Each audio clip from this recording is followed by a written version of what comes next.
بارے میں اللہ کے نبی نے فرمایا من کنت مولاہ فعلی مولاہ، جس کا میں مولا ہوں علی اس کا مولا ہے۔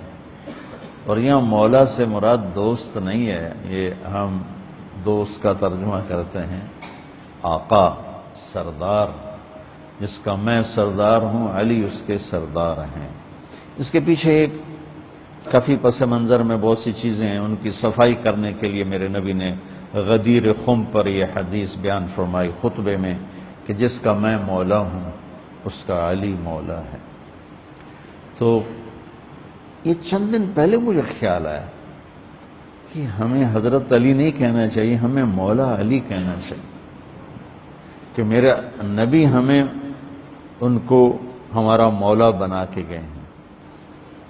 ہم سمجھتے ہیں صرف یہ شیعہ کہتے ہیں مولا علی، وہ صحیح کہتے ہیں، من کنت مولاہ فعلی مولاہ۔ آپ سب کے 6 روپے میں حیرانی دیکھ رہا ہوں، حالانکہ میں آپ کو صحیح حدیث پیش کر رہا ہوں، من کنت مولاہ فعلی مولاہ، جس کا میں مولا ہوں علی اس کا مولا ہے۔ تو میں اب حضرت علی نہیں کہتا، میں کہتا ہوں مولا علی، کہ ان کا حق ہے۔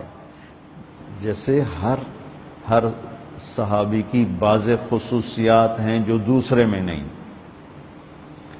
آپ نے ابو بکر سب سے بڑی ہستی ہیں صحابہ میں،